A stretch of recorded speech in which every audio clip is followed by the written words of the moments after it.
Each week I've tried to highlight some element of one of the identity narratives we're told in our modern culture. And really I haven't got to one of the most slippery and dangerous of all the identity narratives that I want to talk about today. It's what in math is called an empty set.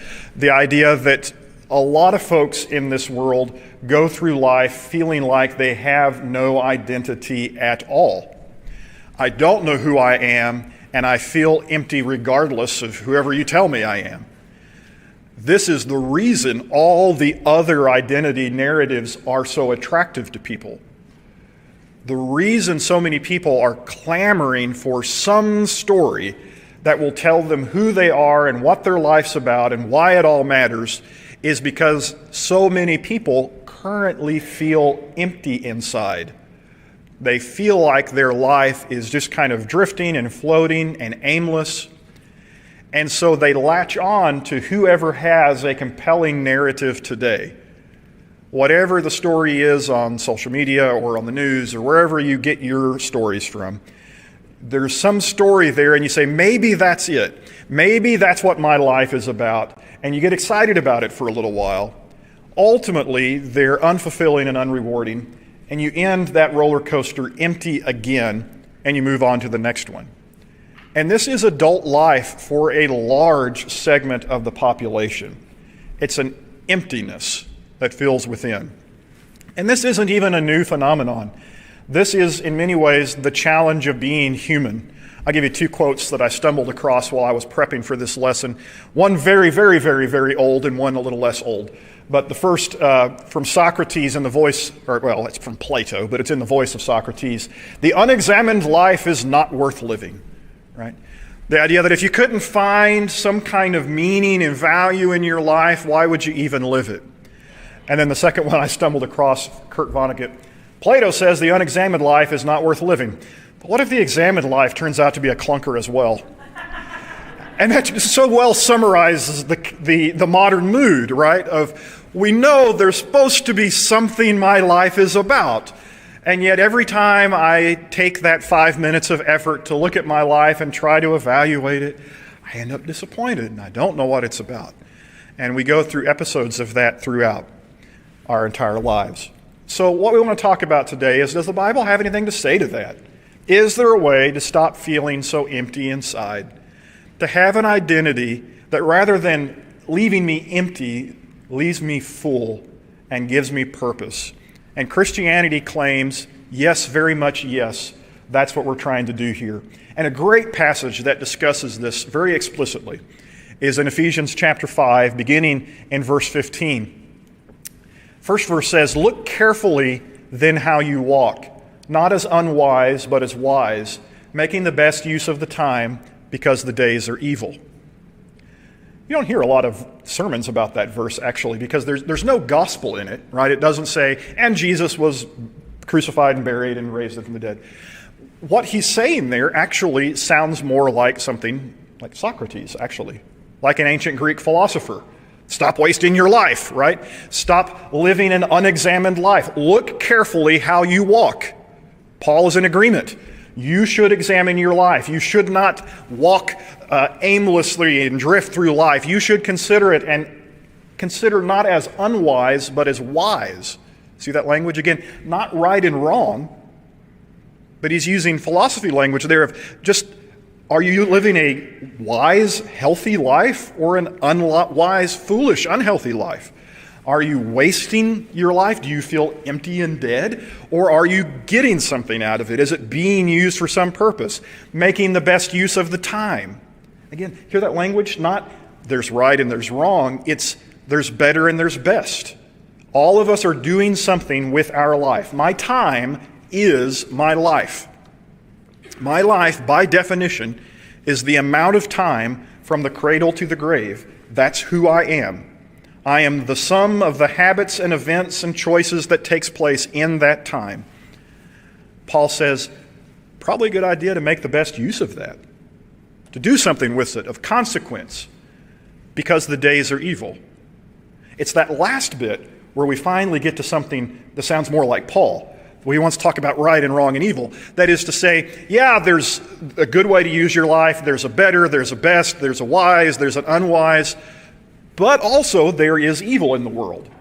And if you don't purposely and conscientiously fill your life with good purpose, it will be wasted on evil purpose. You will get to the end and realize your life meant nothing. That's a bleak statement, but I think that's the sense of it. Don't waste your life. Be careful how you walk, not as unwise, but as wise, making the best use of the time because the days are evil. Because there's lots of ways to kind of slip into meaninglessness unless you're pursuing meaning. I think when we read that verse, the takeaway is you will not accidentally have a meaningful life. You're going to have to put some sweat into it. But that said, if you could do it, it would have meaning. Life was designed to be lived purposefully. The word you're going to hear me beat to death in this sermon is the word purpose. Okay?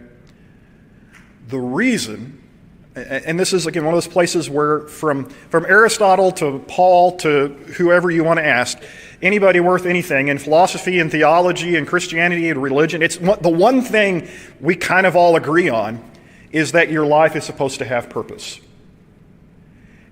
Christianity offers a specific kind of purpose and says that it is the best purpose. It is your intended purpose. But what we're all in agreement on is that if you live your life without purpose, it will have been wasted.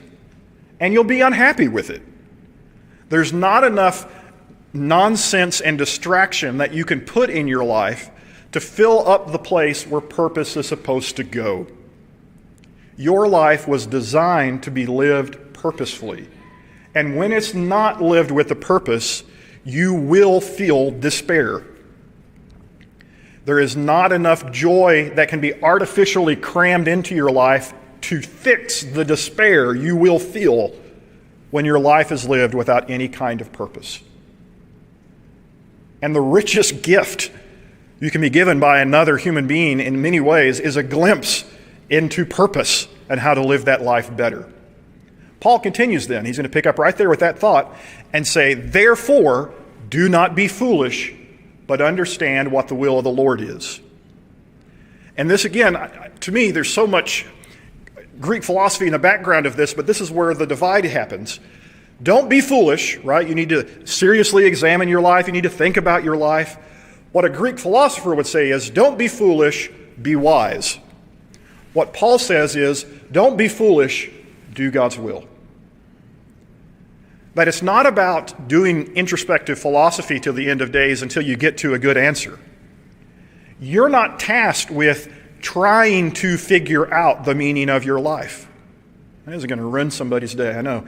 But like we've been told throughout our lives, you got to find the purpose of your life.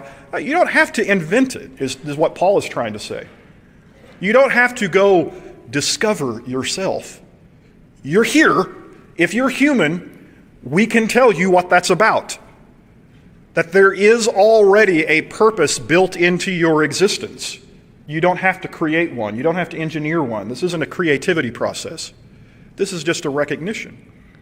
The opposite of foolish is not really thoughtful and wise. In this verse, the opposite of foolish is just listening to what God says. He will give you purpose. And this is the big challenge that the modern world has failed to embrace, and the ancient world too, for that matter. The purpose for your life does not come from you.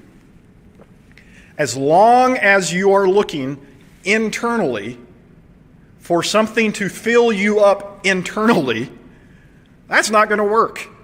Imagine I've got a cup, and the cup is empty, and you say, Ben, fill up that cup. And I said, I tried, but there's nothing in there. You'd say, I don't think you're getting the point. How do you fill up a cup? You don't start with what's already not in the cup, right? You don't say, well, let me just keep putting that back in there. That's silly. You can't fill empty with empty. If you are empty inside, no amount of searching inside is going to find anything other than empty. If you feel purposeless, no amount of searching your purposelessness is going to find you a purpose. It comes from outside the cup. The contents of the human life come from outside of human life. There is a purpose for your life. There is meaning to be lived out in each second of your day, but it's not something you're going to derive from within. It is something that is brought in from somewhere else. The purpose of your life does not come from you. Another way of thinking of this, to use a very simplistic metaphor that might sound silly, but I wanted a picture of the hammer on the screen, so I'm going to do it. What would make a hammer happy? Now, I know this is a silly question because hammers can't be happy, right? But suppose I could endue a hammer with the capacity to feel joy. Isn't this a great experiment? What would make a happy hammer? Okay, what would do that? This is not rocket science, right? Hammering nails makes a hammer happy. Why? Because it's a hammer. What if I could give a hammer absolute libertarian free will, and it could choose anything in human industry and enterprise to do? It could become a dancer, it could do art, it could write beautiful music, it could get a job in a cubicle, it could be a mediocre preacher. It could do anything that it wanted to do in life. What would make it happy? What if it could do anything except stop being a hammer? What would make it happy? Folks, it's still going to be doing what hammers do. It's driving nails. Until it stops being a hammer, that's the thing that hammers do. My point from this silly and absurd experiment is that you're also a created thing. You have a lot more in common with the hammer than you think. See, what makes this silly is you say, well, a hammer, it was designed to be a hammer, so of course that's what it is. Folks, you're a human, and you were designed to be a human, and that's what a human is. You were built by someone else. You were designed by someone else with purpose, to do something, to accomplish a task.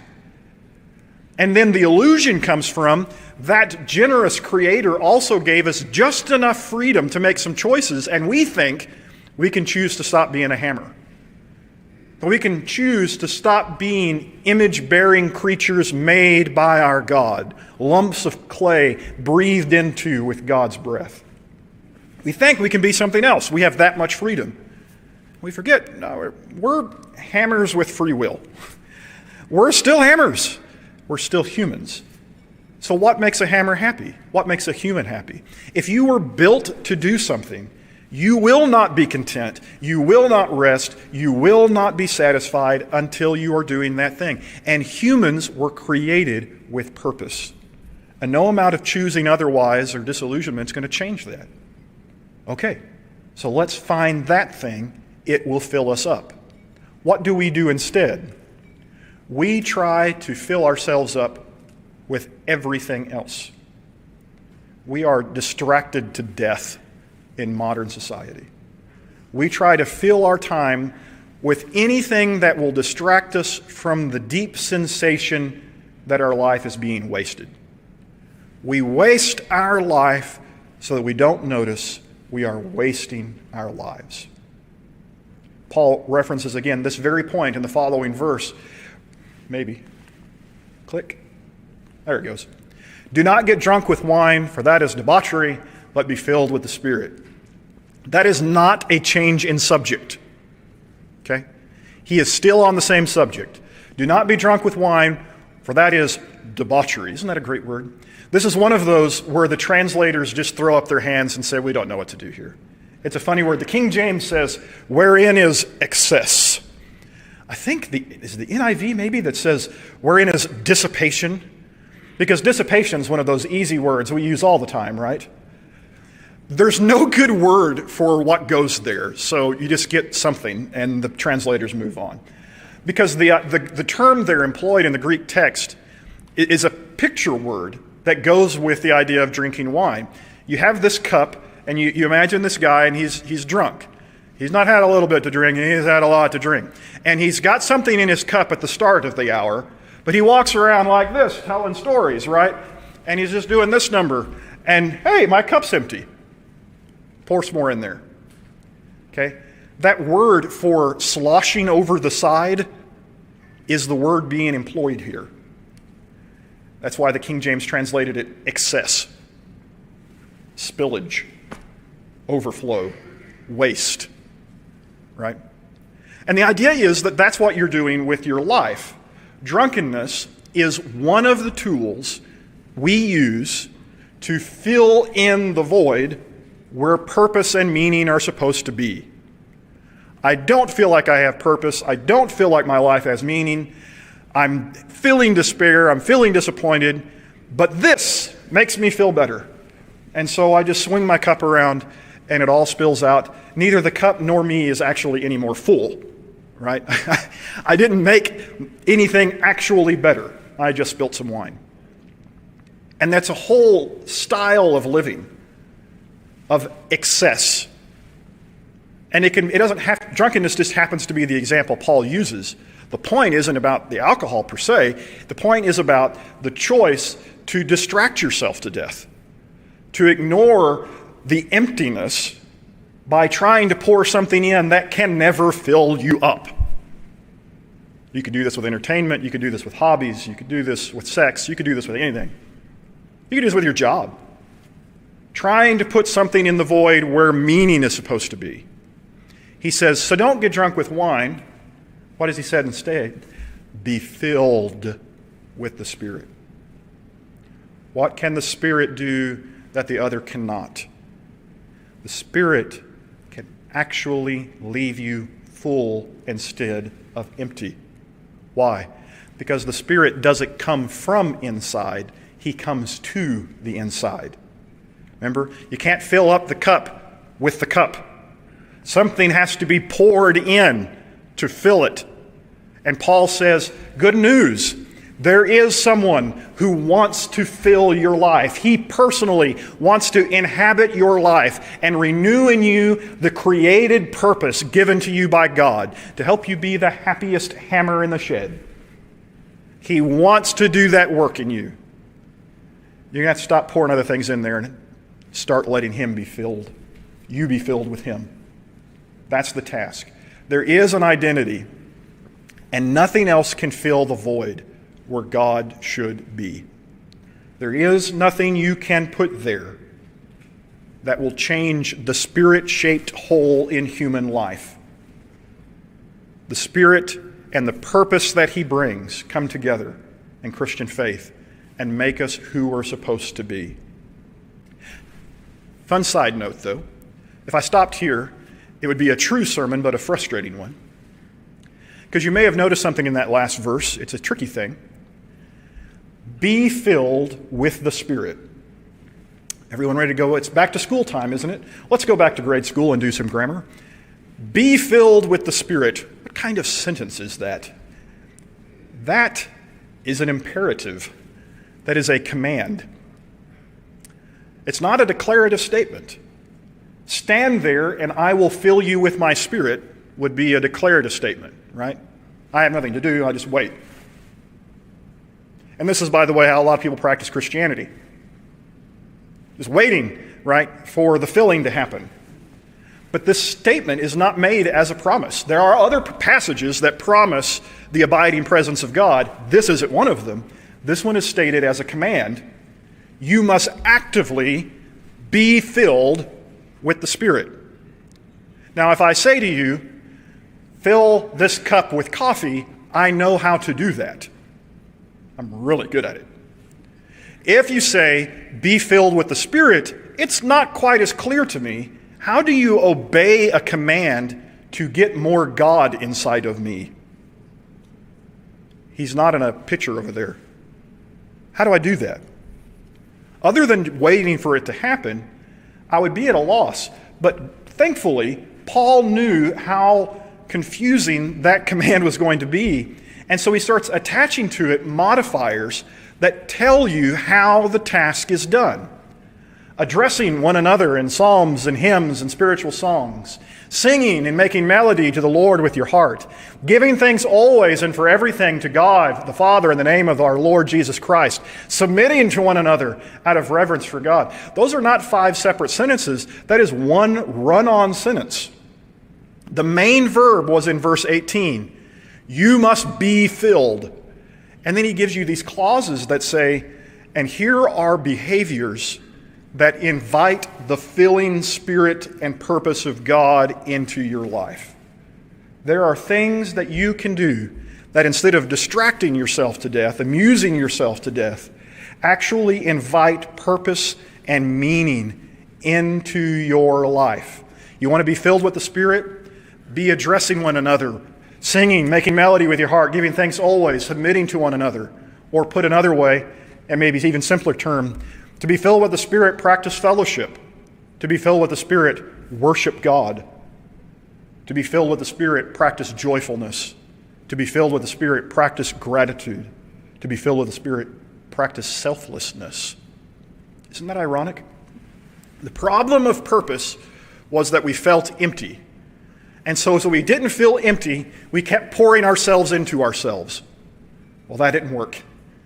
Paul says, you know, it would help if you submitted to one another, if you poured yourself out of yourself. Then God's Spirit could actually be there. The task then is this. There is a way of life that leaves you full and not empty. But it's not the self-serving pursuit that so many of us have embarked on most of our lives. Instead, Socrates was right. It comes from a life well examined. But not because you'll examine your life and find your deep cosmic purpose, but because if you look at yourself, you'll see a creature made with purpose. You'll see yourself as the hammer, something that was made to work, something that was made to do. You are a creature made in the glory and image of God. You are here to bring Him glory. You are here to do His will. And until you are inviting God into your life to do just that, you cannot be full. And no narrative given to you by our culture can replace that deep and abiding human need.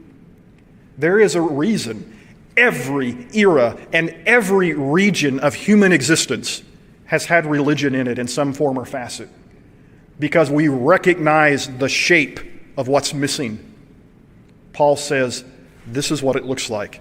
Invite Him in. Let's bow in a word of prayer. Our Father and our God, we thank You for this day and the blessings of it. We thank You for the meaning that You give to our lives when all other meanings fail and leave us hollow. We pray that You would fill us with Your Spirit and that we would invite You in with the practices of Christian faith. That through joyfulness and gratefulness, through selflessness, through fellowship and worship, we would find in You and You in us the purpose of our lives, an identity that can give us hope and meaning in days to come. Forgive us when we fall short of that purpose and call us to it, to rise to it once again. In Jesus' name, amen.